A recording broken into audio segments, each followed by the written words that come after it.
Welcome to What in the Smut podcast, where the books are horny and so are we. I'm Elle. And I'm Kay. So what do we got going on in the Smutverse this week? A new bill was introduced that would federally ban pornography by redefining what qualifies as obscene under the law. Under this new definition, individuals could face prosecution for sharing or hosting content that, quote, depicts, describes, or represents actual or simulated sexual acts with the objective intent to arouse, end quote. So long as that content lacks, quote, serious literary, artistic, political, or scientific value, end quote, which is just as vague as you're thinking it is, and in theory could put many content creators in the crosshairs, including the authors whose works we discuss on this podcast. Congress will consider the legislation this month, though according to Newsweek, it is unclear if it has bipartisan support. Yikes. Yeah. That could put us out of a job. I know, right? It's concerning. Yeah. I don't know what else to say about it. I mean, there's no way that will pass, but one can hope. It's a slippery slope, to be honest. Yeah, there was other less existentially terrifying news in the Smutverse, including the surprisingly controversial release of Silver Elite by Danny Francis. Why was it controversial? Many reasons, but the main one boils down to the publisher marketing the book as being written by a well-known author using a pen name. This led to many readers trying to uncover who Danny Francis might actually be, with rumors running rampant and a popular theory that this might be our least favorite Harry Potter author trying to escape her own unpopularity. But those efforts were condemned by many authors who write under pen names for privacy, leading to an interesting debate around whether it is okay to attempt to uncover an author's identity if they do not want to be found. And with that, let's turn to a book with a main character who also goes by a pen name, who nearly dies by doxing. Okay? So this week we read Whoreiffying by Piper C.J. The synopsis says Lenny Pendrake runs a haunted museum in Salem, offering seances for a price. When she unlocks a cursed chest, she frees Cora Winters, a silver-tongued ghost with a talent for possession, an insatiable desire for pleasure, and a taste for the living. Then there's Devereaux, Lenny's most trusted supplier of rare antiquities, a man who always knows exactly what she needs. She tells herself their chemistry is harmless, but the objects he brings her carry whispers of something darker. A tryst between the living and the dead, a seance gone too far, a scandalous proposition, a secret waiting to be unearthed. She's spent her life speaking to the dead. Now one refuses to let her go. This synopsis feels misleading. Yeah, it does. Pieces of it are correct. There's a lot to unpack with this one, I will say. Absolutely. But yeah, this feels not quite encompassing what all we got thrown at us this week, I think. Yeah. We rated this at a level 2 for our smut scale, despite the fact that Cora is a ghost. Mm-hmm. She was human before she died. Yep. And the sex is very vanilla. There is one scene that involves a couple and our main character. That's true. So there's a little bit of extra spice there. And there is one scene at the end that has a little bit more kink to it. But overall, yeah, I mean, maybe we could go with like a 2.5. Yeah, I feel like 2.5 It's not anything probably... that's super, super spicy, though. Yeah. Of the things that are going to catch you off guard, I don't think it's specifically the sex. Agreed. But with that in mind, the trigger warnings. It is an extensive list. Yeah. Explicit sex, misandry, light bondage, cursing and foul language, alcohol consumption, death, mention of desecrating corpses, sexual assault through possession, a ghost in human body, human's consent is dubious, villain imprisoned in body via ghost possession, non-consensual body inhabitation. Some readers may find the sexual scenarios disturbing, including using the villain's body for sexual purposes, drugging a date's drink with MDMA by the villain, dubious consent for sexual intercourse under the influence of the drugged drink, MDMA, murder and attempted murder, vigilante criminal justice, ghostly gender dysphoria, complex issues of gender handled without nuance via ghost inhabiting bodies, grief and loss of life, mourning a loved one. As for the LGBTQIA plus story, there are no trigger warnings for queer stories, and unless we begin putting in a trigger warning for straightness, there never will be. I loved that. Same. That's fantastic because Absolute it queen. is so true, and more people need to realize that. Like, and get over themselves. Yeah. Like, good God. Oh, I will say on the topic of queer stories, we did refer to this as a lesbian story last week. And once we got into it, it turns out that our main character also finds men attractive. Yes, that's true. So I don't want to be part of bisexual erasure. So just wanted to call out a minor correction to how we introduced this story last week. One of the reviews did say that this is not a sapphic novel, which is what they were anticipating it being. Huh. See, and now I'm curious about the definition of sapphic. Is this not like when women love women? Is that not an all-encompassing term, or is sapphic specifically lesbians? I don't know. We're going to search it? Yeah, I gotta know. Yeah, the term is inclusive of individuals who are lesbian, bisexual, pansexual, omnisexual, or aromantic, asexual, or queer. I think that the review meant, though, that, like, it's not a purely sapphic novel. Like, the the main character... Yes, spends like the first half of the book thirsting over a dude. And has sex with a man in the story. Yes, that's true. We'll get to it. But like, if you're going into it... thinking you're getting lesbians, yeah. And then you're like, this is not what I wanted. Yeah, yeah, You know? I hear you. Well, with that in mind, speaking of reviews, would you like to kick us off with the Amazon reviews? So, a 5-star from Amazon says, Piper is a queen among peasants. This is the best definition of poetic justice I've ever read, and I love a good Salem witch theme. 10 out of 10. I mean, the poetic justice is absolutely there. Yes. Another 5-star says, I will never get enough of Piper's spooky, spicy novellas. I hope she gives us 1,000 more. This novella has so much packed into just over 100 pages. It was so satisfying for an afternoon read. For the goth folks and witchy babes, or anyone who's ever wondered what it would be like to get a little freaky with a ghost. There's also some more serious themes like women empowerment, rampant misandry, exploration of gender and identity, and coping with grief and loss. And that cover, pick this one up. You will not regret it. I don't know that I necessarily agree with that review. Yeah. I'm always amused by misandry as a label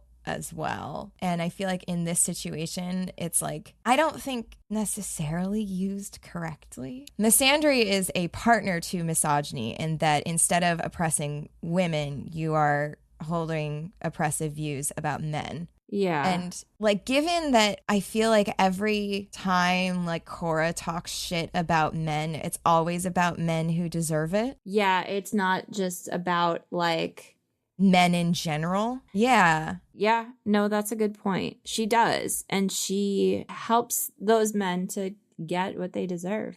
True.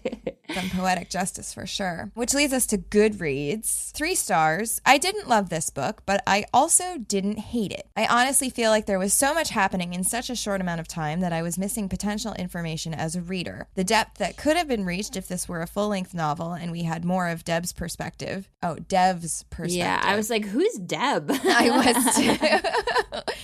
Or even a larger glimpse into Cora's history would have been stellar. I will say I enjoyed what I got, but I was left yearning for more. And I don't know that I was left yearning for more, actually. I mean, there were some parts of this that I was like, I wish I got more detail or more backstory. Yes. And then other times where I was like, I kind of wish I got less detail. Like, that seems a little bit too much or like just unnecessary. I agree. A 5-star from Goodreads says, how is this so good? It touched on so many areas of life and realities of present while also being a paranormal bisexual work of art. How? A clairvoyant who unexpectedly teams up with a persistent ghost, offering a unique service for those missing their loved ones. Read this seriously. But my favorite review. This is the best. Always. The 1 stars are always my favorites. But this book did come out on April 1st. And the 1 star from Goodreads says, I wish this were an April Fool's joke.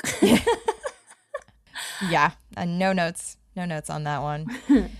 Just a note that we are going to completely dig into this book 100%, that we will leave no stone unturned. We will make inferences that are not there. So if you want to read the book without knowing what's going to happen, you should pause here while you finish this book and then come back to us and hear what we have to say about it. So this story started off great. I really liked the dedication. Yes. So the dedication says, to the witches, not to the daughters of the ones they couldn't burn, but to the surviving heirs whose families would have been the first to point the finger and see us hang.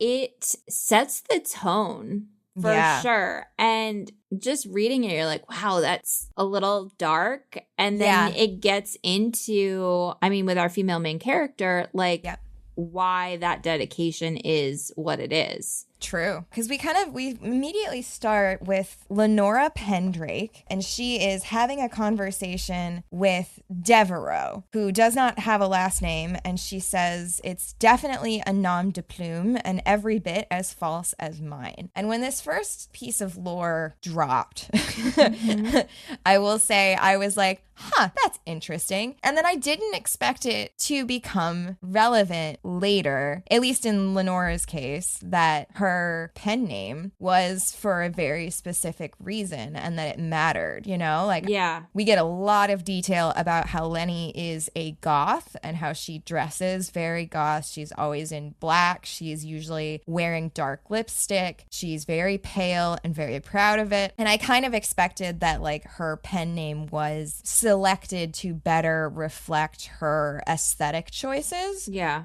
As opposed to actively hiding her identity.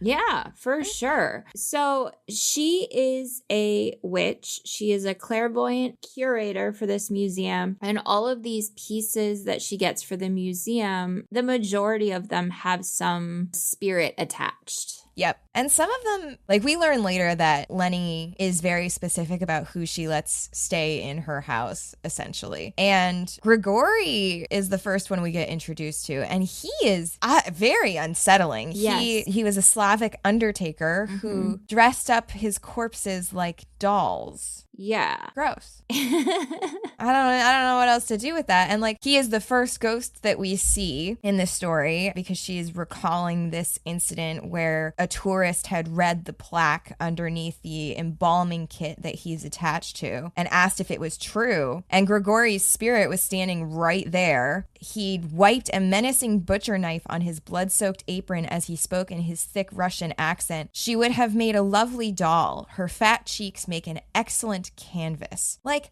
ugh. Yeah. I mean, it's clever. Yeah? I don't know why she lets him stick around when he's so creepy. Right, because she does talk about how she can, like, exorcise some of the spirits. Spirits she doesn't like, yeah. Yeah, so, like, I have my boundaries and I will get rid of you if I deem it necessary. I did like this line. So, some of the ghosts were friendly, some were dreadful, and some, of course, were the kind not born from spirits at all, but from moments I couldn't quite forget. Devereaux, for example, had been haunting me for the better part of 2 years. I liked this line. I did too. So the next line says, I bit down on my lower lip while I eyed the antiquities dealer, thinking about the unspoken tension that stretched between us. And she goes back to this tension and they're like almost kisses and almost taking things to the next level a few times. Which was a bit of a jump scare coming into a novel that was marketed as sapphic. Yeah. Like, no shade to bisexuals. I was just like, oh, there's a man? Like, why? Surprising and upsetting. Yeah, and like, this was not what I was coming here to read. Correct. Like, get this man out of here. And for more reasons than just this one. Well, absolutely. We'll get into that. So I have, like, she likes Devereaux, and she had said it had taken me a long time to collect my green flags, but by then it had been too long to cross the threshold and inform him that, at long last, I was interested. So he has made advances, and she's kind of stopped him, and now she's realized that she's interested, but, like, she can't just say, like, oh, hey, by the way, I'm interested now. Right.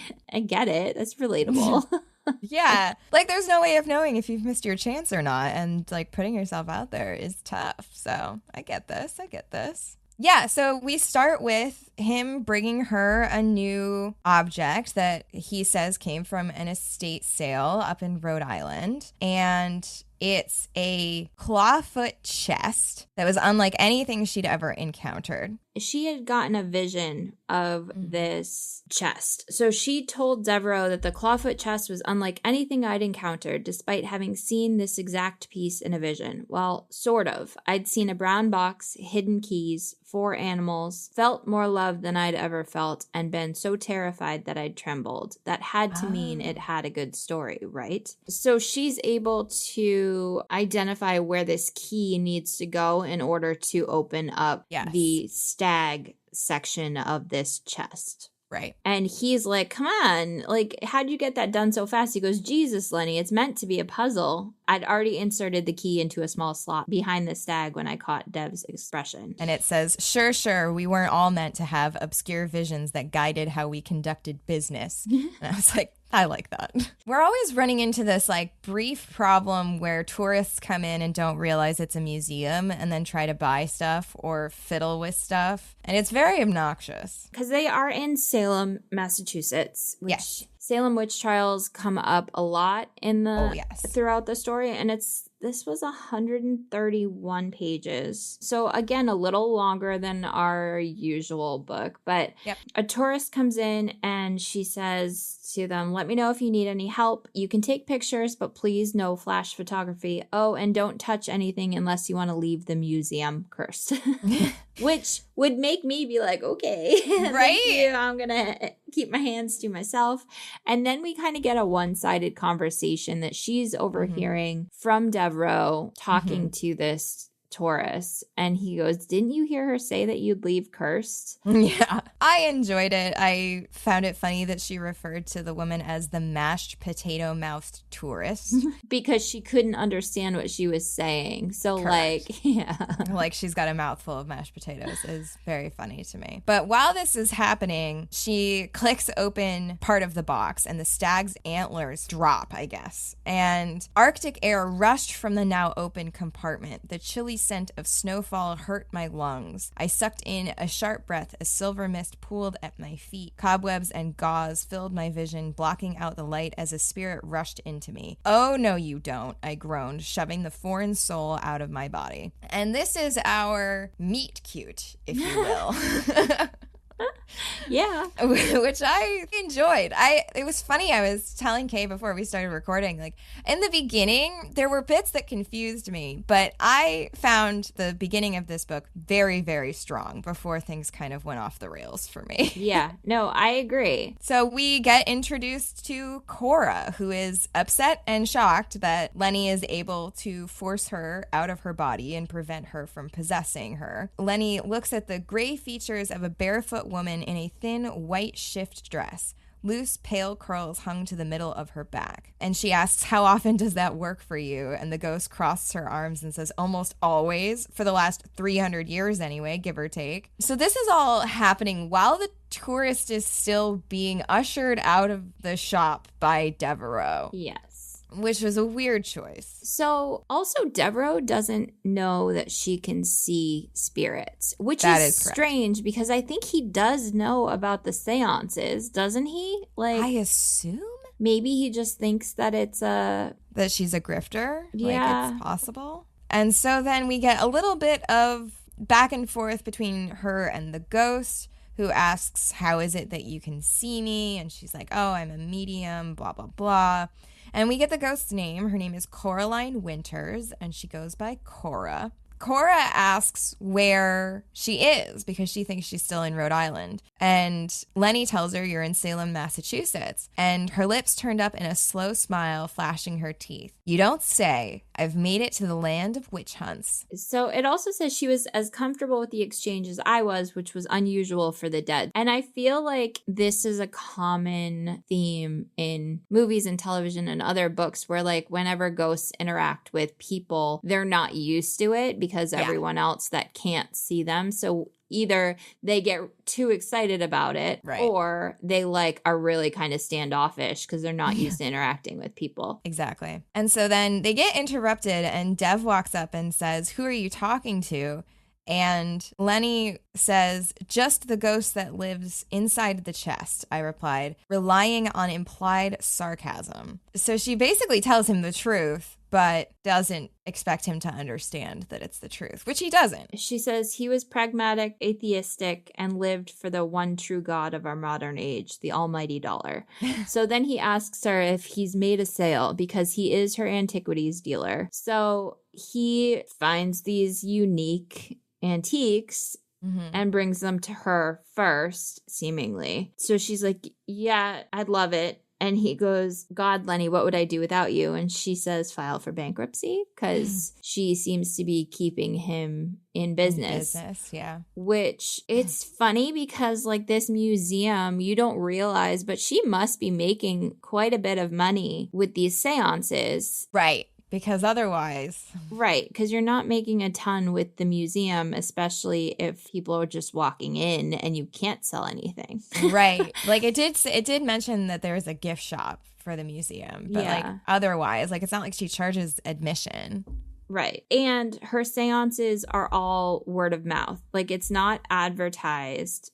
People find her through others. Yep. Also, I wanted to point out that these chapters all have titles, and that I love. I feel like not many books have chapter titles anymore, and I do kind of love it. Yeah, it's a little bit of foreshadowing. After the museum closes, she has a seance. So Cora is still kind of like sticking around, and she's like, "Listen, I'd love to get to know you, but now's not the time. And we can't do this right now. I've got work to do." So she basically has all of the paraphernalia that you would expect for a medium hosting a seance to have. She has the dripping candles, the antiquated mirror, she's got the Ouija board, the tarot deck, all of it. And Cora is like, "Why do you have this shit? I thought you were the real deal." Lenny says that people want a sense of mysticism. Their minds are only as open as they allow them to be. This shit helps. And Cora replies, "People want sex.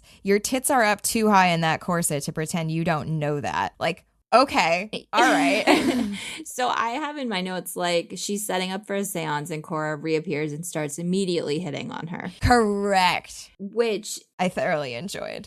I did too. And she goes, "You could make a lot more if you turned your seances into fuck sessions. Don't you want to be rich?"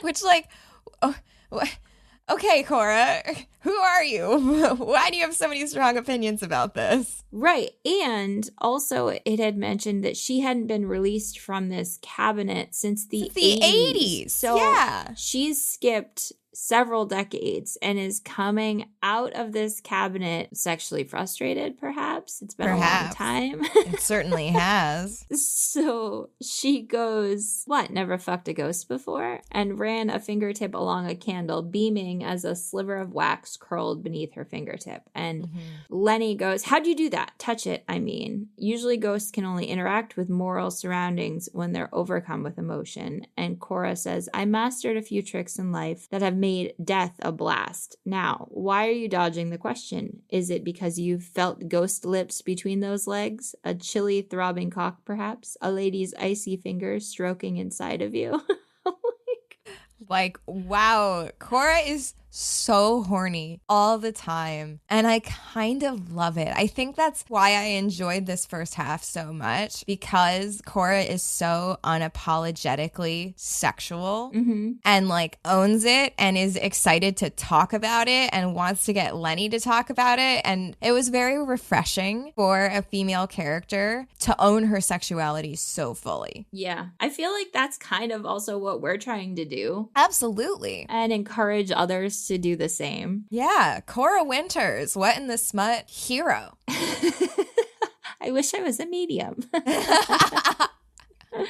Come tell us more. Be our guest. She's still setting up for the seance, and it says, "I sprinkled the dry psychedelics into the dry chamomile. Not enough to get the clients high, but enough to encourage their fingertips to tingle and their minds to expand." So also she's drugging them without their consent.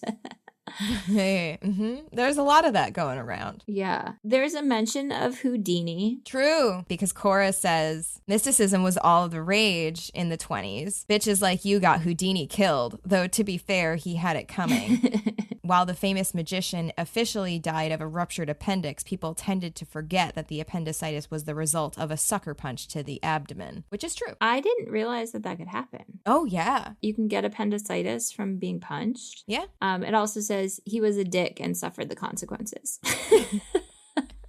He was punched in the abdomen, but it was not because someone punched him for being a dick. Why was he punched? Houdini claimed that he could withstand blows to the abdomen, and so a student punched him in the stomach while he was in his dressing room. That's such a man thing to do, though. I know. You can punch me. I can't even feel it. I can't even feel it. I can take it. I can totally take it. It's totally fine. It's fine. No, I feel fine. No, it's totally fine. And dead. And dead. So she goes, the 20s, is that your era? And Cora says, the blessings and curses of dying in my nightgown. No one can tell when I was born or when I perished.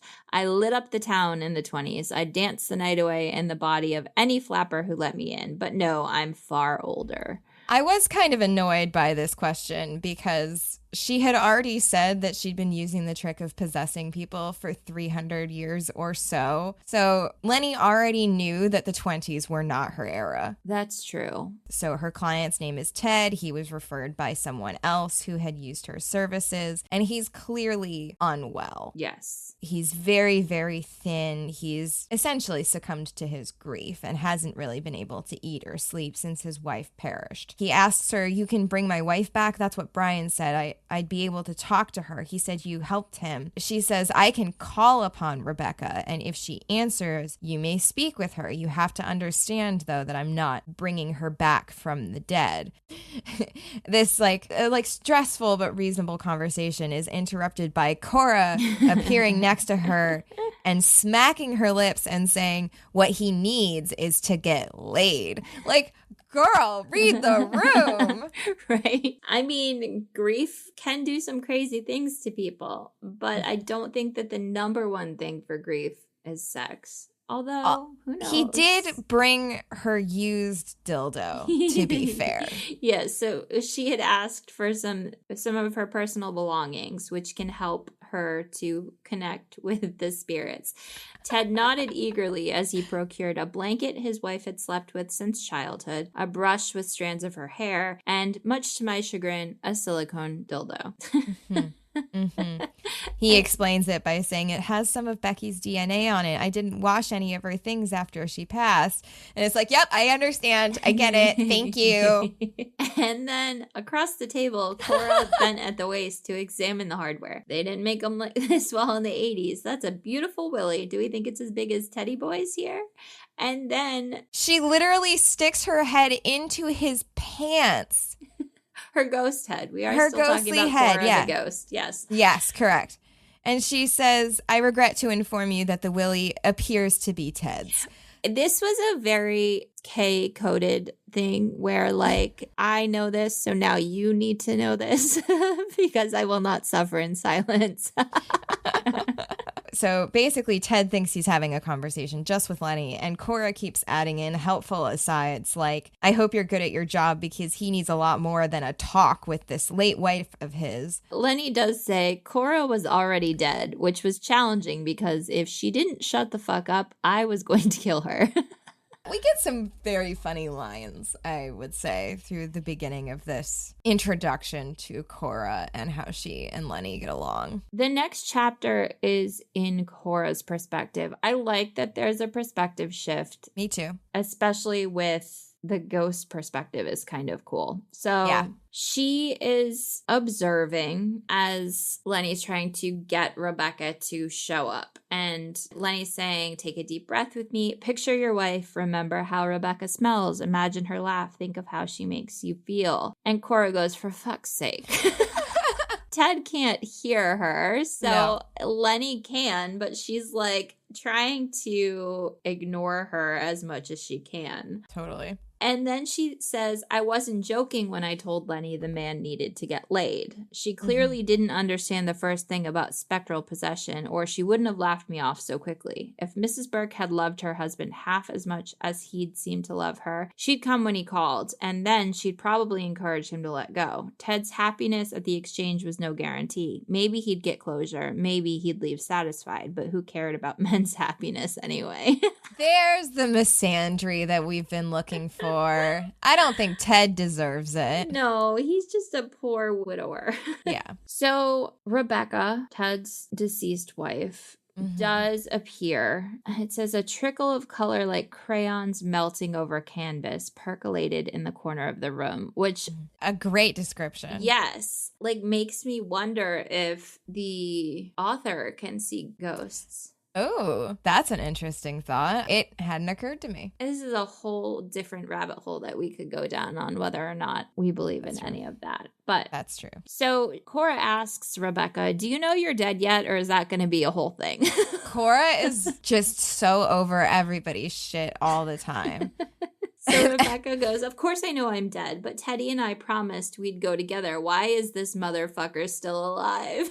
Which is crazy. Like, I didn't expect this ghost to match Cora's energy, but damn. So Cora tries to tell Rebecca that, like, she can give her husband a proper send-off.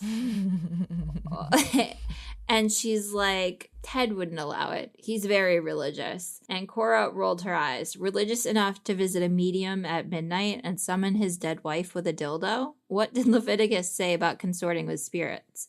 Don't. Faith is taking a back seat tonight, and your husband needs to get his dick wet. It's so crass and perfect. I don't know. I'm kind of obsessed. While the ghosts are talking, Lenny is working to bring enough energy into the connection to get Rebecca to be visible to Ted.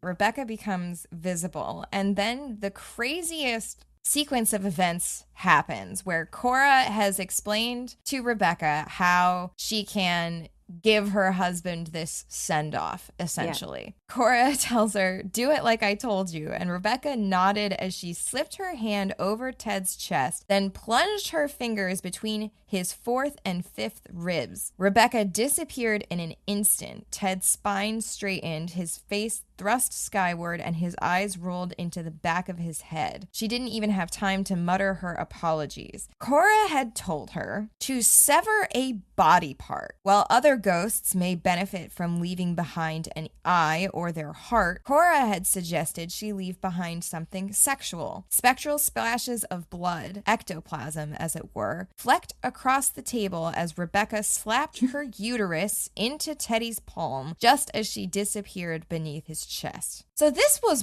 wild.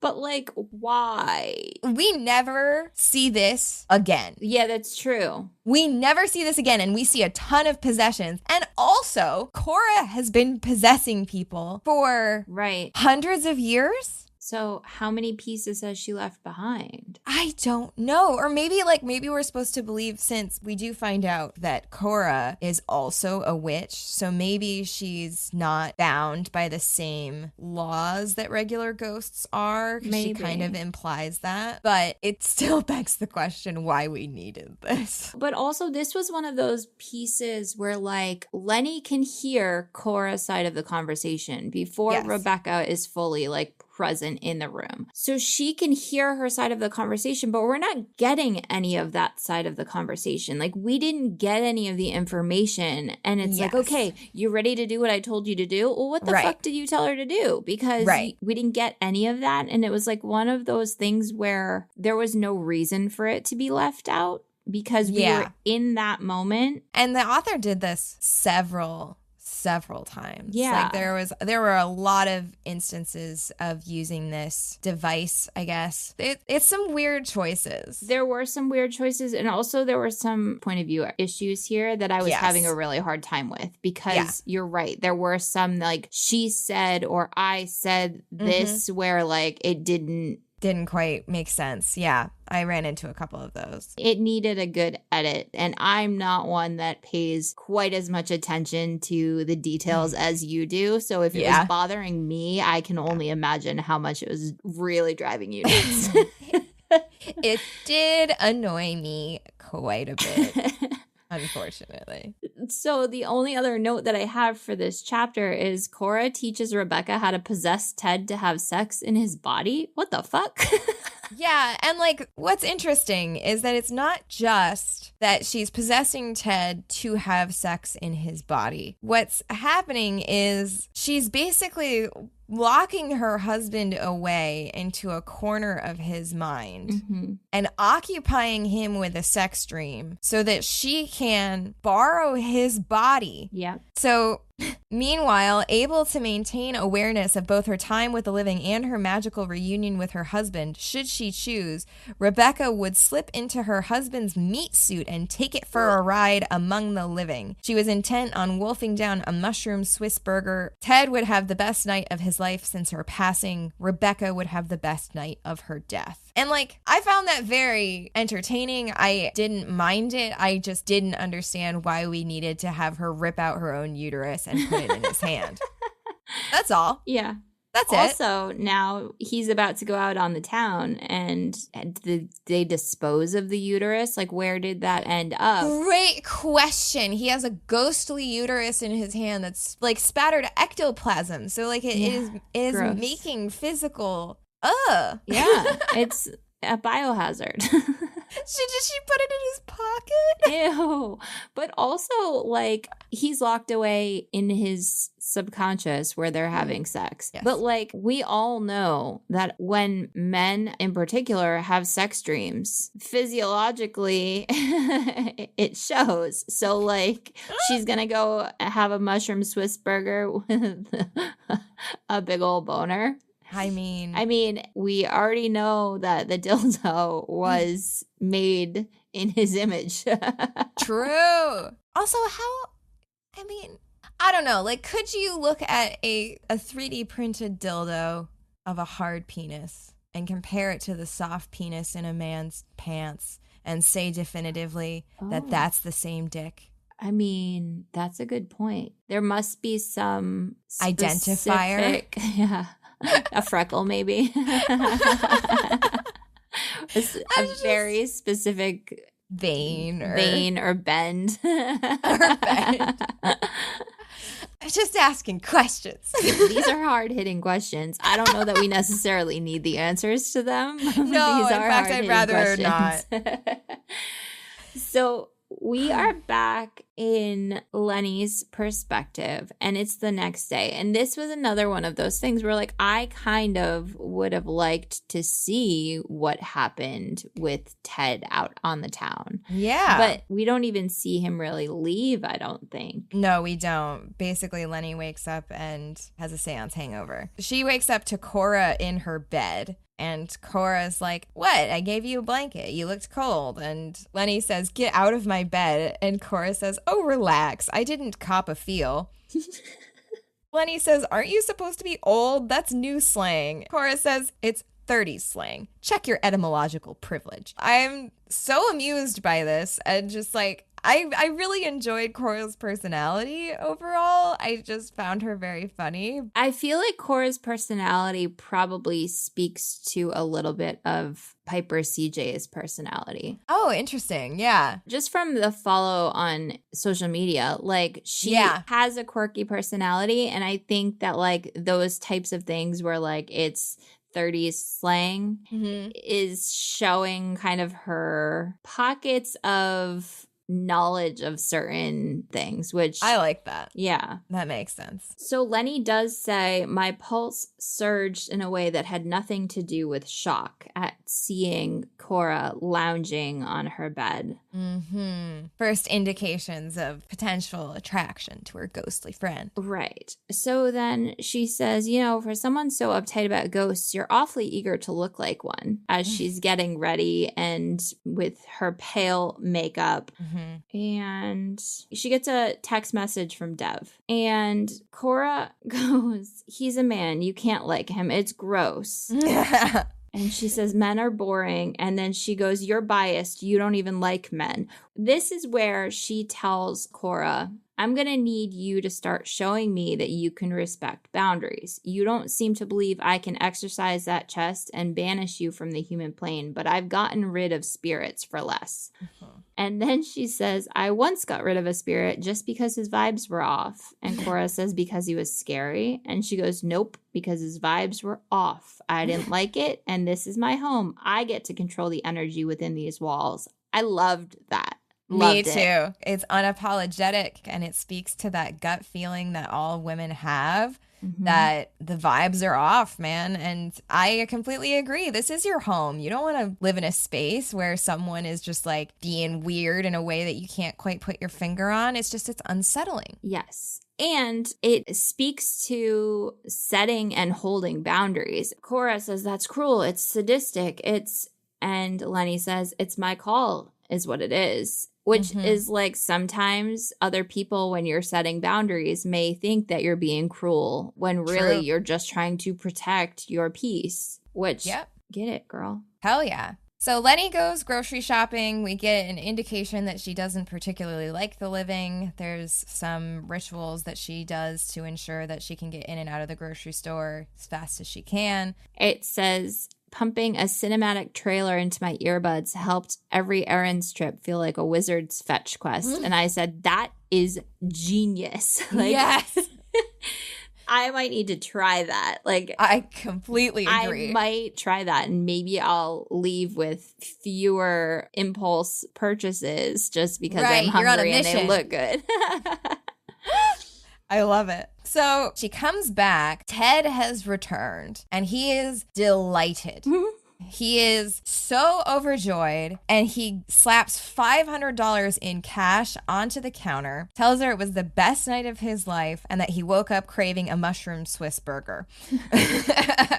Because his wife used to love them, and now for the first time since she passed, he's hungry again, which I kind of adored. I thought that was very sweet and very, I don't know, it made my heart warm. It showed that though Cora has been a little crass and her methods may be a bit unorthodox, it seemed to work. Correct. That is exactly what this interaction is reinforcing for us. A retroactive validation, we'll say, of the dubious consent. So Cora says, I told you so. She did say you would be so wealthy if you embraced the world's oldest profession. Sex sells, Lenny. True. Apparently, though, they're trying to stop that with those bastards. The laws. With this recently introduced legislation, but we digress. So she has a pretty slow day for the museum, and we get our first kind of glimpse at what the spice is going to look like in this book. She goes to bed for some me time, we'll say. Checks Cora is here, and when no answer came, she puts on her playlist of violin electronica and works her way through her skincare routine, which relatable. Love violin music that's not classical. Same. It's fabulous. Like the entire Bridgerton soundtrack. Yes. Love it. There's also a guy that does trap violin. Incredible. It's so good. His handle is the trap violinist on Instagram. I love it. So just a little shout out for him because he is a new follow that I found and I think he's awesome. So she finishes up her skincare routine and she changes into comfy clothes, and she says, the oversized band t-shirt and boxers I slipped into weren't exactly sexy, but as far as I was concerned, being clean, alone, and in sensory-friendly clothes was basically foreplay. And may I just say, mood. Yeah. Absolutely. And so, much like many a lady, she is feeling a little wired, and she wants to help sleep come along by getting in an orgasm. And Dev is a favored figure in her nighttime thoughts. This is also 2 books in a row where we talk about calloused hands being a turn on. I'm telling you. It's about the friction. Yep. It says the shape of his jaw, the rough calluses on his hands. I let my mind wander, my fingers trailing south. And it's like, again, how does this continue to happen where one book after the next, we can make those same connections? Like we just talked about this last week. We did. And here it is again. So she's getting very into her little daydream and thinking about how at one point Dev had towered over her against a wall and lifted her chin to make her look up. The dream. Right? The wall lean is the dream. But as she is imagining Dev, something shifted. The chilly scent of snow played on my fantasies. Cora slipped into the scene. Her teasing smirk, her silver curls, the sex she'd repeated over and over in my short time knowing her. Maybe it was the taboo thought that heightened the throbbing pulse between my legs, but the idea that it was another woman's fingertips lightly grazing my sex instead of mine, another woman tugging my panties down over my hips to see just how wet I was. Cora. I sucked in the name on an inhale before I knew what I was doing. Ooh. Yes. So she essentially summons her. Indeed, she does. And oh my goodness. But she's so close and then says, I opened my eyes just before coming, and she was there. Cora hovered inches above me, her grin wicked and triumphant. It would have been a scene from a horror movie if she wasn't so beautiful. Don't stop on my account. Damn. Right? But then she gets all embarrassed. Yes, of course. And she does stop. My body screamed at me to keep going, but shame and anger snapped me back to reality. I shoved her away, or tried to, but my fingers swiped through vapor. You're touching me, I gasped. I can keep touching you, she said. And then she tells her to get out. Yep. Which she respects that boundary. She pushes back a little bit, but then with a swirl of silver mist, she was gone. And then she says, my cheeks burned hot. It was hard to know if I was cursing myself for being an idiot because I'd kicked her out, or for being an idiot because some part of me had wanted her to stay. When I did find the space to desire someone sexually, I was pretty sure I was straight. But now it was hard to know what I believed, save for the fact that she'd worked her way both under my skin and into my head. I really liked this language. I thought all of this worked. I thought this entire scene worked. I thought it was very hot. This, I think, was the point where I was like, okay, I'm on board. Like, I'm ready for what comes next. This is exciting. This is fun. This is interesting. We've got some little mysteries here and there. I'm ready for it. And boy, was I not ready for it. Well, because this makes you think that you're gonna get this intense romance. Yeah. Which we don't really get. We don't really get it. And that's the thing that's so frustrating. Like, we get them going through the motions a little bit, like, later on, like, towards the end. But, like, not nearly enough. Yes. So then we're seeing what Cora had taught Rebecca to do to her husband. So Lenny wakes up and notices that she's in a bed that is not hers. I stretched, luxuriating for a moment in the cocoon of plushness before the first wave of confusion hit me. Where was I? The room came into focus as I sat up. Circular walls of gray stone loomed around me, their surfaces polished but uneven, like a castle watchtower ripped from the pages of a Gothic novel. The setup is great. Yep. She goes to the curtains. I was greeted with bricks. Pale gray bricks filled the window frame from top to bottom, neatly mortared into place. Panic scratched at my throat. And like, to feel like you're locked in a circular room with no windows and she can't find a door, absolutely understand that panic. Yep. It says, out of the corner of my eye, a figure sat perched on the edge of the bed. I whirled around, my heart leaping into my throat. My pulse thundered as my eyes locked onto her. What did you do? Cora looked back at me with feigned innocence. So she was giving her a preview of what she could do. Yep. So she explains that this is inside your mind. And Cora says, I thought you deserved a demonstration, a little show and tell of the goods and services you could be offering to your seance clients. And Lenny is just like, bruh, the fuck. This does not seem ideal because she is seconds away from having a full-on panic attack because she feels so trapped. And she's starting to realize the implications of what Cora taught Rebecca to do.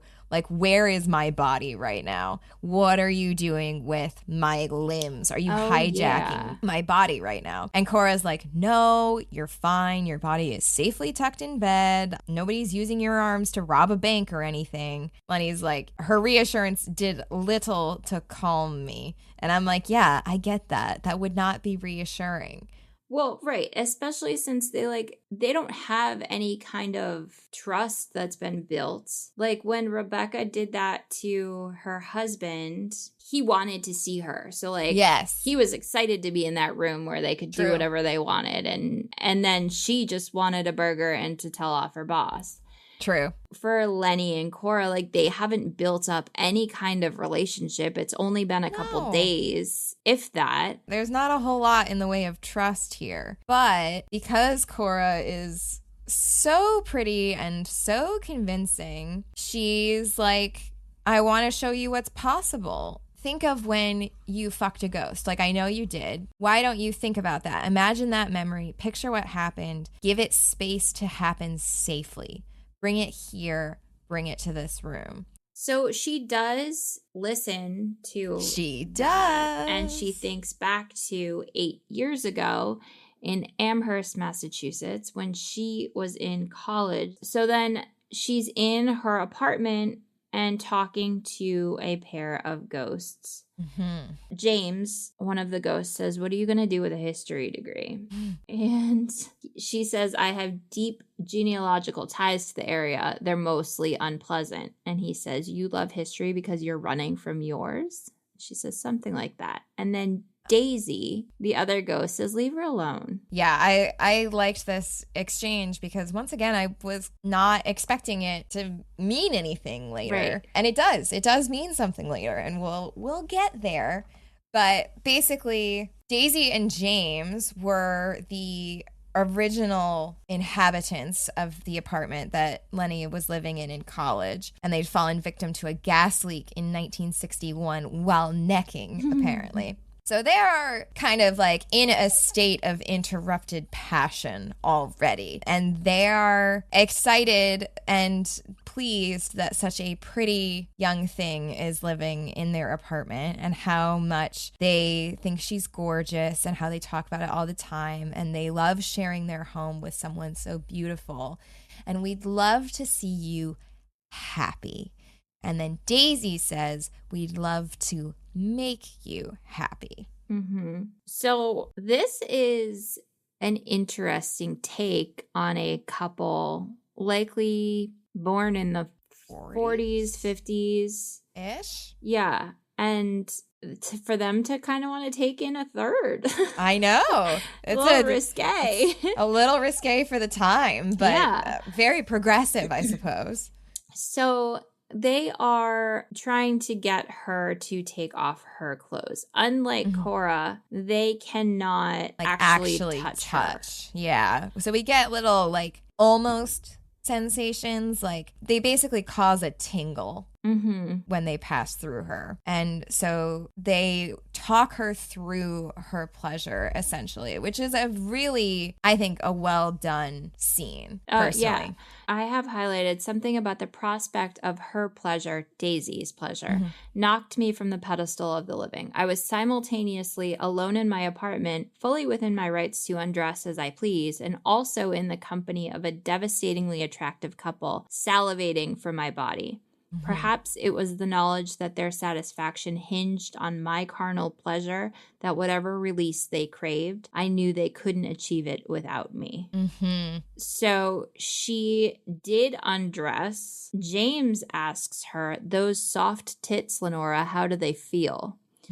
This is something that to be able to describe things could definitely get you in the mood. Oh yeah, For sure. Because he's asking her to describe these things in a way that's making her feel safe and desired. And the whole scene was good. Yeah, I completely agree. This really, really worked for me. I feel like I've got some things to try. And so we get like a really good scene here. And basically, Lenny relives this experience with the couple. And we end like this section. Naked, writhing, surrounded by two horny spirits, I understood at last why I'd never been satisfied by sex with the living. I had one foot in the grave after all, and nothing had ever made me feel so alive. And Cora is so smug when Lenny comes up for air. And she's like, you did it, didn't you? You saw what this room could be, how magical it feels to be with a ghost. And Lenny's like, I did do that. It says the memory was the height of my sexual adventures. Cora says, you don't have to be afraid. Think of what we can do. Think of what we could accomplish. And Lenny says, what do I have to do? And Cora says, right now, you just have to wake up. Her lips brushed against mine, soft and fleeting like the touch of a butterfly's wing. My breath caught the world tilting on its axis. For a moment, everything else fell away. The room, the bricked windows, the rising panic. Like, that's a good kiss, man. Like, yeah. The descriptions are so good. The frost on her tongue worked its way down my throat as she tasted me, and despite myself, I kissed her back. I leaned into the embrace, running my hand up her arm, caught in the mindless aphrodisiac of the perfect, terrible room. Then, like a gust of wind scattering leaves, the dream dissolved. Which also is always how you wake up from something like that, where it's just getting good, and then it's like you wake up and you're like, oh, get me back to that right now, please. It was so good.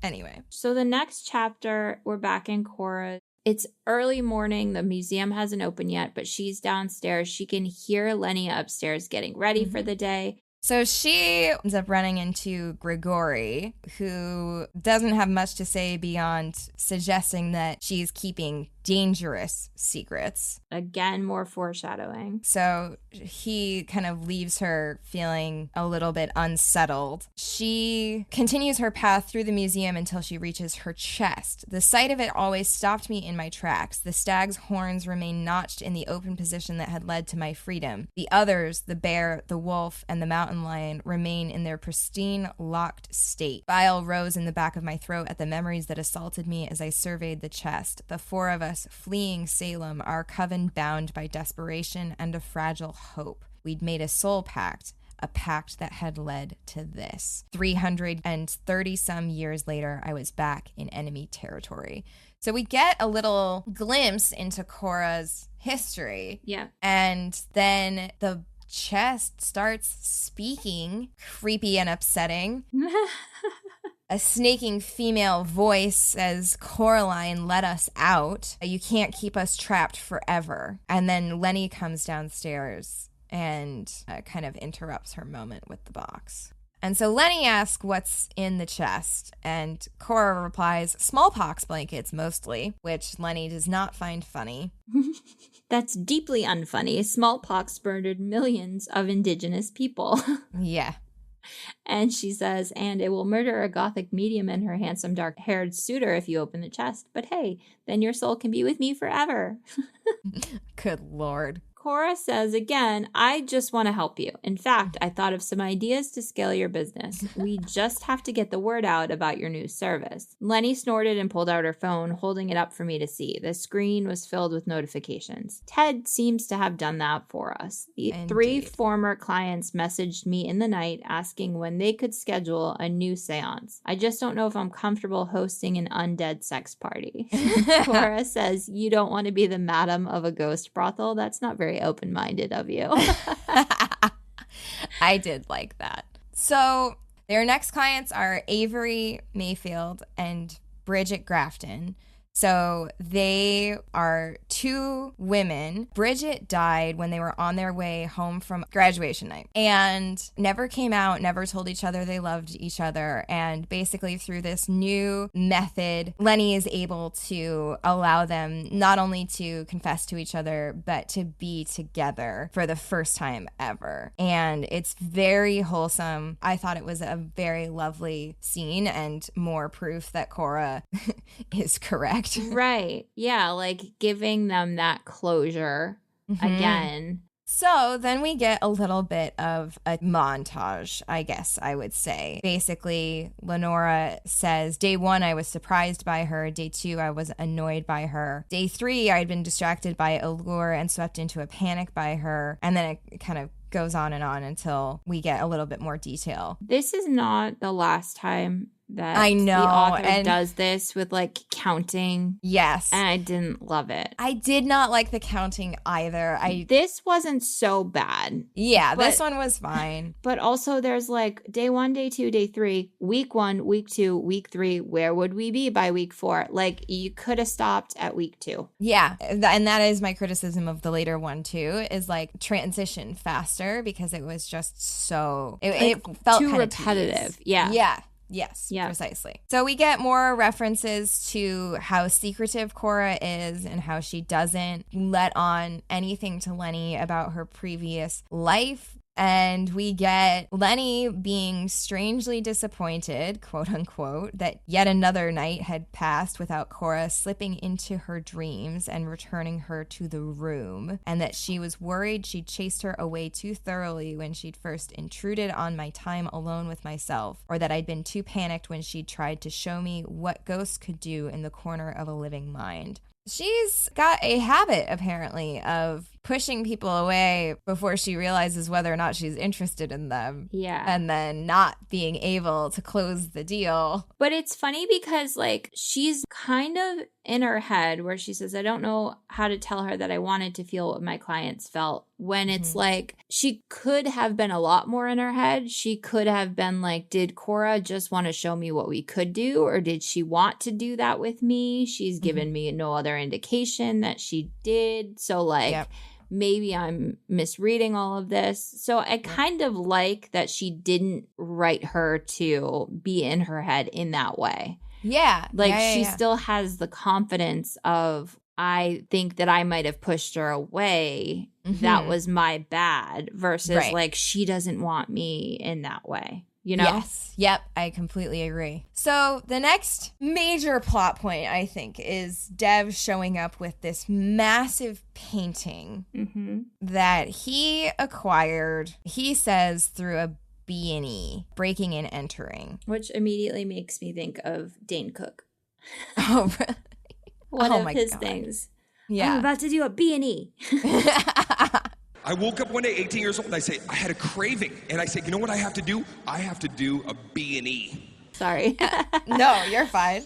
She doesn't like this. He explains, like, the owners are in their 90s. Like, they don't have any kids. It's fine. Like, they're not going to come looking for it. And he, like, goes away for whatever reason, and she ends up discussing the circumstances of the painting with the souls of the people who are attached to it. And it turns out that there's a couple. Yes. They start to say, it's not safe, miss. The gentleman yonder, it's too terrible. And the man says, it's not right. The man... And then Dev comes back and is like, are you going to store it in the back? Like, where do you want this? And Cora was like, they didn't seem to know they were ghosts, so they could have been talking about something that happened when they were alive. But what if they're talking about your dealer there? So Lenny kind of listens to this and is like, listen, Dev, I'm not taking this painting. It's stolen. I don't care if the couple is old or if they'll die in a few years. I'm not just a museum. I honor the ghosts. And he says, a beautiful metaphor, Lenny, but you're being a little short-sighted. And it's kind of the first time that we see him not be all agreeing, all smiles, all nice. It's like, I'm gonna bring in our Disney reference. Go on. It's like Prince Hans in Frozen, where like... I knew you were going to bring up Hans as soon as you said Disney. Where he's turning into the villain that we didn't realize he was. Yes. At the beginning. Yep. And Lenny insists that she's not being short-sighted. You can rest for a day or two because it was so big and so heavy to carry in, but like you have to return it to wherever you took it from. But the couple from inside the painting don't return by the time she's locked up for the day. So then we kind of get this like weird scene of like her and Cora doing a TikTok dance. Yeah, I didn't think this was particularly necessary, but it is the entrance to the real reason why we're having this scene, which is you have me all figured out, Lenora Pendrake, if that is your real name. And then Lenny says, I was born Stacey Paris. And Cora stops cold and she says, wait, Paris as in Paris? And Lenny says, I take it you know of us and also understand why I don't want to be affiliated with my family legacy. And Cora is like, holy shit, your ancestor was the monster at the center of the Salem witch trials. You're related to the pastor who accused all of those women of witchcraft. And so like we get a little bit of irony that the descendant of the man who caused so many deaths is herself a witch. Which is where that dedication comes in. So Exactly. It definitely, the dedication was that kind of foreshadowing for all of this too. Yeah. So she says, what about you, Coraline Winters? Ready to tell me a secret? And Cora goes, almost. And she says, I stopped moving at her solemn tone. And then maybe we would have cracked the shell between us further if a knock hadn't come at the door. It took a moment for the sound to register. I followed the booming, insistent noise to the front door. It was an odd occurrence so long after close. When I opened the door, it was to a man who looked like he'd stepped out of a yacht club catalog. There was only one thing scarier for a woman than living alone in a house full of ghosts. And he stood on my landing. I don't understand why she opened the door. Yeah, like, no, we're closed because it's a window. Like, yeah, no, leave it locked. Don't let him in. So he says, I was referred by a friend. It's Lenora, right? I'm here for the back room, which also this like entitled, self-important white dude. And it's about to get worse. And she goes, I'm not a hooker. And he says 4,000. And I'm pretty sure the chicks in tights don't want to be called that anymore. Anyway, very progressive of him, yeah, which right? it is true that the preferred term is sex worker, not hooker, That's and true. not prostitute. So check yourself, Lenora. So he goes, anyway, consider this a down payment. I'll pay whatever it takes to fuck Marilyn Monroe. And this is where she's like the ethical dilemma of... What service am I providing? Yeah. Yes, we're like in some cases for some of these people, it's helpful for their grieving process. And then there's like sick fucks like this guy that just wants to Fuck a dead celebrity. Yeah. Yeah. She says, you can't be serious. And he goes, as a heart attack, baby. Love the goth look, by the way. Maybe if Marilyn doesn't work, you could be persuaded. Blech. So, like, gross. Yeah, absolutely hate it. I liked... Everyone has a price, he said. I'm sure Marilyn does too. And you think her price, one of the most legendary figures of the last century, is $4,000? I sputtered halfway between gagging and laughing. So basically, he flits away with all of his entitled bullshit. She does say, let him go. If we murder him, I have to deal with his ghost. The delicate world I'd been building threatened to collapse under the demands of one rich white loser. It took a lot to scare a medium, but nothing was more terrifying than the entitlement of a straight white man. True. Ain't it What the truth? Cora decides that this is a great opportunity for them to become the biggest swindlers ever. And basically, after he leaves, Cora dresses herself up as Marilyn Monroe, complete with the iconic white dress and windblown hair. And Lenny goes, absolutely not, immediately. Like, she knows exactly what Cora is suggesting that they do and is not on board with it at all. Lenny says, you cannot impersonate someone else. And Cora says, people do it every year on Halloween and constantly at lookalike conventions and cam shows and comic cons and porno clips.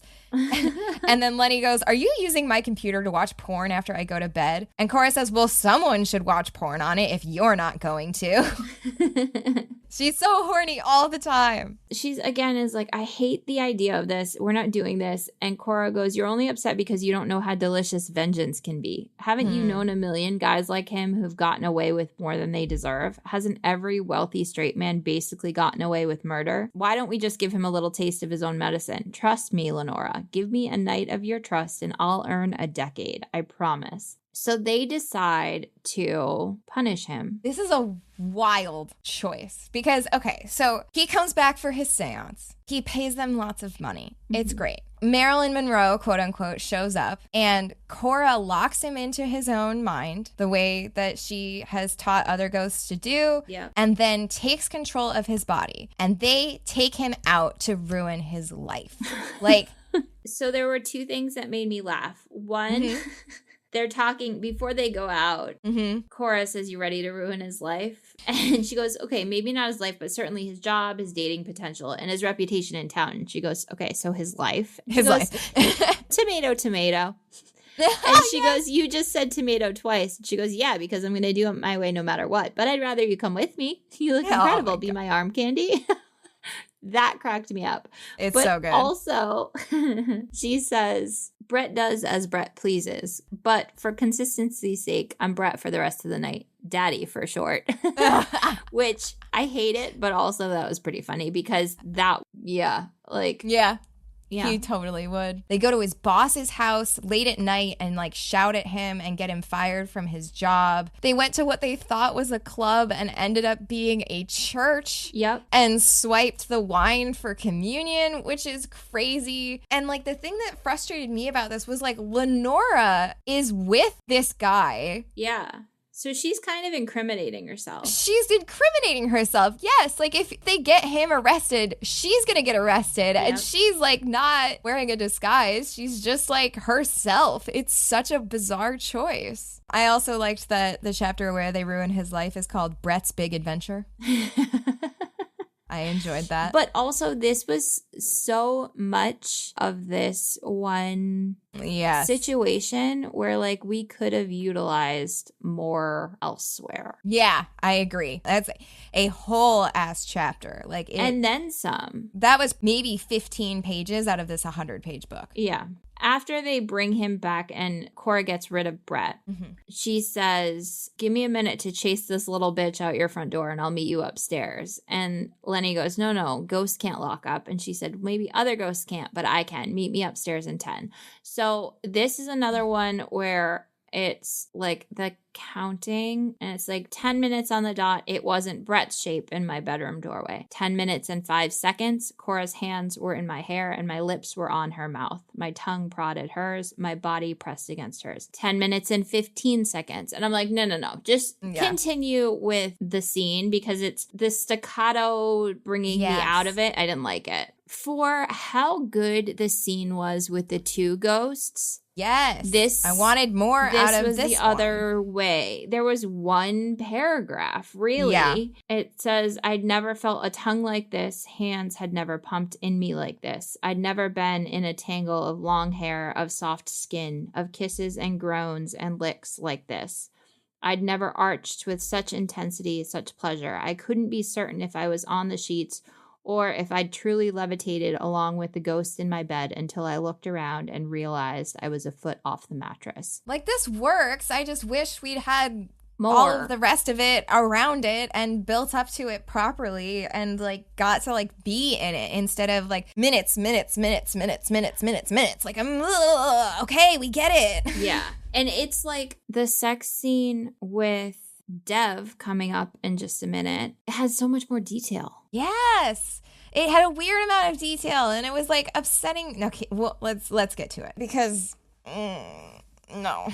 So we're back in Coraline's perspective, and she says, Jesus Christ and all his saints, I loved Lenora Pendrake. I didn't care what name she'd been born with. I didn't care who she was before she'd met me. To be frank, I didn't care who I was before I met her either. We ran the scam of the century. of the last 4 centuries, if I was honest, giving humans and their dead loved ones a space to connect, and more importantly, righting men, women, or any other gender who claimed entitlement toward a celebrity for all their worth. Not sure that sentence makes sense. I don't know. Yeah, or the writing? Maybe ringing? Whatever. Maybe it might have been a typo. Yes. So this included requests for actors, actresses, models, 3 for the Virgin Mary, 2 for Cleopatra, 2 for Elvis, 1 for Genghis Khan, and at least 3 for a living president who, after learning of his unspeakable deeds, I would sooner die than saying his name aloud. Yeah, I wonder who that could be about. I can't imagine who. Anyway. So Cora is floating on top of the roof, smiling and thinking about how delightful it's been to be providing such justice when she feels a tug and gets basically pulled back to her chest, where a man, and this man is completely random, like completely unimportant to the story. He doesn't have a name. It's not relevant. He's fiddling with the intricate carvings of the chest, and she is trying to possess him and can't manage to do it. So she resorts to shouting for Lenny, and across the museum, I heard the shattering clang of a fragile glass vase, followed by her startled cuss.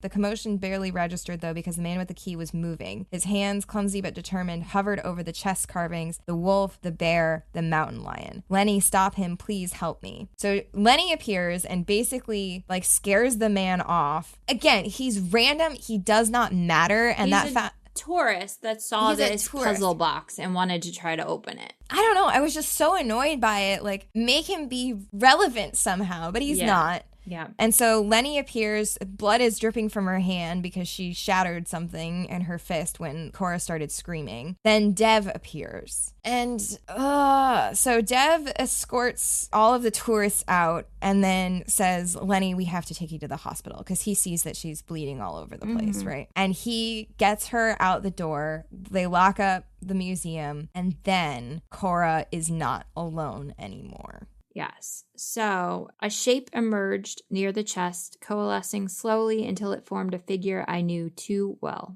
Abigail. Her red hair tumbled over her shoulders, her colonial dress pristine despite the centuries. Her expression, however, was far from friendly. So this is where we get kind of a little bit more backstory. Abigail says to Cora, have you had any luck finding the blood of the guilty? The accuser who led to our banishment, have you found his bloodline? Which we know is Lenny. Yes. So Cora says, no, I lied. My voice felt too loud in the stillness. But the place we are now, it's a museum run by a witch. She sees spirits. If you appear to her, you'll ruin the goodwill I've built with her. Pretend to remain in the chest when she's around, okay? And then we get treated to this old-timey voice. What is this speech of yours? Who have you become that I should trust you when you are so clearly not yourself? But also, like, she was saying to her, like, let me out. So they had been talking to each other through that. So that doesn't really make any sense either. Yeah. So then we're back in the hospital where with Lenny. She's very distracted because she's seeing lots of ghosts around. She's trying not to talk to them because the doctor's like, I don't know. If she's starting to see stuff, we might need to keep her here for observation. Yeah. And she's like, I emphatically do not want to do that, because, like, hospitals, of course, are full of miserable ghosts, and they're making such a cacophony that she can barely hear the doctor. So Dev's like, I'm going to take you to my place. You're coming with me. Okay, great. They get to his place. He lays out some clothes for her and then has, like, DoorDashed some makeup wipes, cleanser, lotion, and shampoo and conditioner for her. All of green flags, you think. Ugh. So he's, like, kind of keeping her there? It says, I meant to leave the next morning, but Dev knocked on the door with an oat milk latte with 3 shots of espresso from the corner bakery, telling me about a Terrifier marathon on the Horror Network, so I stayed. And I think that is the first thing that he drugged, was the coffee. Okay. That's my guess. He doted on me, making sure I ate, drank, and rested. So 3 nights she stays at his place. And on the third night, after a glass of wine and a lot of laughter, I didn't shy away when he held my gaze. Fingers brushed against my jaw, a strong hand holding my head in place as his mouth crushed down on mine. Like it. I would like this if I wasn't, like, completely confused this whole time. Yeah. Like, this was such a good sex scene. Much better than the one with Cora. But it so obviously was not where this story was going that it threw me so far out of it. I was so confused because I was like, no, she's supposed to be with Cora. She's been missing, as far as Cora knows, for 3 days. Yeah. Like, none of this makes any sense. Why is she having such a good time? Why is this sex scene so descriptive? Why is it written in a way that it's like clearly attempting to be good erotic language? And that bothered me. It bothered me so much because it was like clear that she wasn't supposed to be here and she was clearly not here for the right reasons. And this scene kind of voided the contract that we had with the author. Yes. That is exactly correct. But it was well written. It was so well written. It was very hot. It was very upsetting. My whole body reverberated with the sensation like I was made of light and color and joy. I was so busy floating that I barely realized he'd scooped me off the couch and was carrying me to the bed. However, are those feelings because she's high on Molly? Yeah, it is definitely that she's drugged. This, but I don't know. I mean, it is correct that it's dubious consent, but this is getting roofied. Yeah. I don't care that it's not specifically roofies. It's a different drug, but it is the practice of being made to do something that you have not your right mind to consent to. Yeah. No, I agree. This is assault. It's just assault. That's why the rest of this story, I am so not on board with how they use his body. We'll get into it. Yes. I didn't even really think of it like that, but you're right. That's why this fell off a cliff for me, and it did not work for me because of this scene right here. Okay. I feel like. So after this is over, I don't know if it's the next morning. It is the next morning. She's got a terrible headache. Her body hurts. Her head hurts. And it's someone saying, please wake up, open your eyes. You need to open your eyes. He'll be back soon. Please look at me. And then a phantom floated inches from my face just beside the bed. Its form was translucent, its expression twisted with fear. Get out, she hissed. You have to leave. Run the moment he's not looking. So she shrieks, calling attention to him. He comes into the room and she says, just had a nightmare. When he's gone, the miserable sickness returned. How could I have gone from feeling so great to so shitty after one night's sleep? I'd only had 2 glasses of wine, nowhere near enough for a hangover as a seasoned drinker. She wanders through his house trying to shake this feeling of being hungover, and her hand brushed against something thin and silver on the end table, and I caught it just before it hit the ground. I'd rescued an intricately carved heart-shaped locket from the floor. It was small and tarnished, but something about it felt familiar. And the reason it feels familiar is because she had used it in the seance with Avery and Bridget. Yes. The 2 lesbians who had never gotten the chance to confess to each other. And she's like, why is this here? So he's like, oh, I found that for you. I was planning on pitching them to you the day you cut your hand. I found them in an estate sale. Aren't they gorgeous? They come in a matching set, which one of those in the matching set was being worn by... Yes, by the living lesbian who was desperate to see her girlfriend again. Right. He comes in with coffee for her, and then she goes to take a sip, and that spirit appears again and says, don't drink it. Yeah. So she drops the coffee, the lid pops off, it spills all over the floor, and then she can see that there's a crushed white substance that couldn't possibly be hazelnut flavoring or shots of espresso stood out against the brown spatters of liquid. So we get the confirmation that he drugged her. Yep. So she leaves. Yeah. And he doesn't, like, stop her. She basically says, I'm going for a walk. I need to check on the museum. And he was like, you don't look so good. And she was like, it's my anxiety. When I saw the necklace, I thought of my collection and got sick to my stomach. Like, I need to head back. And, like, he tries to, like, encourage her to stay, but she, like, leaves abruptly and basically walks as quickly as she can and is now starting to understand that she'd been drugged. Mm-hmm. And she says, I didn't know what he'd put in my drinks, but given how great I'd felt for 2 days and how shitty I felt on the third morning, I'd love to sprint to a lab and demand a rapid test for MDMA if I believed in our healthcare system and had faith that such a test existed. I didn't know what Dev had done or what he planned to do. What I did know was that right now I was alive. If I didn't choose my next moves carefully, I wouldn't stay that way. Yes. Which is, like, stressful and terrifying, but, like, man. But also, how does it go from, like, drugging her to have sex to then she knew in her bones that she was going to be dead soon? I know. Well, because of the spirit. Yeah. I assume. So she realizes when she gets back to the museum that he has her keys. So she's like ringing the bell. Cora comes and is able to open the door for her. And then, like, shit hits the fan. Shit hits the fan. Yep. Everything kind of comes to a head here. And if I'm being honest, the story had kind of lost me at this point. So I don't have much in terms of highlights anymore, even though shit hit the fan. Basically, a shape rippled beside me, and suddenly my biggest problem wasn't a human male. I knew precisely what brand of horror the freckled redhead wrought before she solidified. And basically, so Abigail has materialized. Lenny is like, who the fuck is this? What is going on? Mm-hmm. And Abigail's like, delightful. You brought me the blood of the accuser. But Cora is like, Lenny, you have to burn the chest. Like, you have to burn it and you have to do it now. And then, of course, while this is happening, Dev shows up. And the ghost from the painting reappears after he shows up and says... He's bad, miss. Just as I warned, don't let him in. He didn't just steal your painting, did he? Lenny says. And we saw it, miss. He murdered the lord and lady of the home. We saw him do it in front of our very eyes, right there in the study. He'll do the same to you. The ghosts were loud, but the living were louder. So Dev, all of a sudden, is angry. Mm-hmm. He's pounding on the door, breaks the glass.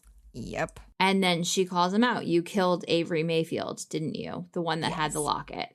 Yep. Is this how you have her necklace? A mirthless animal sound that passed for a laugh echoed through the museum as Devereaux fumbled for the mechanism. How do you think half the objects in your museum came your way, Lenny? He taunted. You think I'd make a dime getting these from estate sales and then selling them to you at rock bottom prices? I was doing you a favor. So he's a serial killer. He is a full-on serial killer, and he's, it seems like, specifically killing to acquire objects for Lenny. Yes, it's very strange. So then we're like back to Abigail. Mm-hmm. And Abigail's threatening some form of violence, but then the other ghosts of the museum appear, and they are kind of like, Cora, you go help Lenny. We'll make sure that Dev doesn't get in. And so they're going to like use their emotions to poltergeist it, I suppose. So then she starts naming all of the ghosts that she's worked with through these seances. Yes. And they all come to her aid. Yes. Yes, which is really cool, and I really liked it. Yes. So Bridget appeared in her band tee and jeans, cracking her knuckles. To my shock and sorrow, as well as my gratitude, Avery materialized at her side. So upsetting. But they're together now. I know. So that's good, but also Dev's an asshole. Yeah. So it's like just too much happening in one scene, and I don't know if it's happening well. Yeah, I agree. We basically like get to the point where they get Dev possessed. So he was wearing a necklace that Lenny had gave him. She manages to rip it off of him at some point. Cora possesses him, locks him in his brain to kind of like get him out of this confrontation. And then Lenny is lighting the chest on fire, but she's trying to save the stag because even though Cora had said she'd left pieces of herself in the world, she was anchored in a way that she didn't need the chest anymore. Lenny's like, I'm not taking any chances, essentially. And so Cora uses Dev's body to yank the stag out of the flames. She rolled to the ground, cradling the stag in one wounded hand and pulling me to her chest with the other. At long last, Salem burned witches, not just women who'd been wrongfully accused. And yeah, so here's the part that like, we're going to end with Cora basically possessing Dev's body into perpetuity. Right. So, like, somebody that sexually assaulted her. Yes. Physically assaulted her. Killed a bunch of people. And she's just okay with letting Cora take over his body. Right? Like, when they're able to have sex otherwise. Yeah. But, like, right. Now she's using his body. There's, like, a little bit of a BDSM moment. With the crushing thing, because basically Lenny has a crushing kink that we've kind of glossed over through all of this. She wants to be, like, crushed beneath the weight of a person. Sounds like she just has anxiety. I was thinking the same thing. Because, like, that does feel nice. It does. To have somebody just lay on top of you. Correct. But, yeah, so they're using his body, which, it's not great. It's not great. And then, like, we get, I don't know, like, to the point of the trigger warnings, we do get complex issues of gender handled without nuance via ghost inhabiting bodies. But the thing about this that bothered me so much was not even, I think, the non-consensual nature of using his body without his consent. Like, I can get on board with that poetic justice given how many atrocities he's committed. And they did, like, give him the opportunity to, like, choose. And he basically was just like, I will kill you. And it was just like, okay, bro, whatever. We don't care. The thing that bothered me was just that, to your point, I don't care if it's Cora in there. This is still the body of a person who you have a lot of traumatic experiences with. I cannot imagine just like being okay, being intimate with that body after that. Because they do have sex and it is explicit. Maybe that's some level of kink too, though. Maybe. But I feel like that's a whole different rabbit hole for us to go down. So I agree. It's like, I don't know. There is no nuance to it, and there needs to be in some way, I feel like. Yeah. It just didn't work for me, is I think where I'm landing. And like, I am qualified to even talk about. Same. You know? Yeah.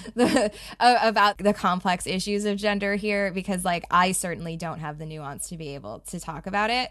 I think there are probably some readers who will find it validating or insightful. I couldn't get away from, this is the body of the man who assaulted you. Yeah. If it were any other dude's body, like, then I feel like I would have been on board with like the rest of this. Right. Like, I don't know. This didn't work for me. The whole thing just didn't make any sense, because Cora is able to be like, because she was a witch, to be able to do, and they've been able to do that outside of that circular room. So yeah, you're right. It just doesn't make any sense. Yeah, it feels unnecessary. Yeah. To have gone this route, but it's just not for me, I think, unfortunately. There is something that was nice, because basically Lenny asks Cora to kill her. And Cora says dying for someone is easy. I knew she hearkened centuries of regret as she'd perished for a couple of greedy bitches. An eternity of subjection was nothing compared to the total surrender that came with loving someone, mind, body, and soul. Living for someone is hard. Live for me, Lenny, and I'll live for you. And that was a nice way to kind of end things. I agree. Water lined my eyes as I said, we are the promise even death can't break. We're forever. It's nice. That was the last sentence of the book. Now. Yeah. I mean, how do you rate it? I struggled to get through this. There were point of view issues. There were a lot of editing mistakes, which I could get on board with if the story flowed enough. Mm-hmm. It did not. Yeah. For me, there were too many issues that took me out of it too much, and I really struggled to get through it. I'm going to give this one a 1. Yeah. I think I'm landing at a 2, mostly because the beginning worked so much for me. Mm-hmm. And like the first really good chunk of this, the erotic language with like the first encounter with Cora, with the ghost couple, like all really, really worked for me. I liked kind of the setting. I liked the characters. Like, I found it compelling and I wanted more of that specifically. Mm-hmm. But I guess I am not built of stern enough stuff, because when it got weird, I was out. So, with that, who are your fan casts for this story? I am not sure if I have used her yet, but for Lenora, Jenna Ortega. Oh, yeah. She's got the goth vibe. Yes, At one she point, does. someone refers to her as Wednesday, which was funny. And then for Cora, Sabrina Carpenter. Of course. And like the course. two of them right now are besties. So that would be a perfect cast. Yes. And also Cora, like Sabrina Carpenter is. Yes. Fully in possession of her sexuality, like absolutely that bad bitch, for Yes. sure. I love this. So Dev, Brant Doherty, Okay. he was in Pretty Little Liars. Okay. And yeah, I see this. He's an attractive man. Yes. He looks like he could rock some suspenders. He could rock suspenders. He could rock the whole like steampunk kind of look that Dev is described as, but he also can play a villain. Mm-hmm. And he's kind of got like a low eyebrow kind of situation going on that he could play like the hot villain. Yeah, absolutely. Abigail, Jessica Chastain. Oh, hell yeah. With the Very red witchy. hair. And I mean, she was a vampire in the Twilight movies, which we have not referenced Twilight in several episodes. So That's true. We were due for a Twilight reference. So yes, that was my fan cast for I love it. this week. This is my favorite. What are we reading next? So next week, we are going to kick off summer with SPF Me by Holly Wilde, another repeat author. Yes. Yep. She had written Poseidon. She had co-written Pounded by Poseidon. We haven't read one of hers that was just her writing. Correct. So we'll be able to decipher whether or not it was her writing that we really liked from Pounded by Poseidon or the other author. But Thea Mason. it is a Why Choose where they are sentient bottles of sunscreen. Can't wait. So it should be interesting. If you have made it this far, do not forget to like, follow, subscribe, tell your friends, leave some comments. Go check out the Smut Lovers Conference page. We'll put the link in our show notes for that as well if you're interested in coming to Orlando in September. And with that, We're at our wits' end. see you next time.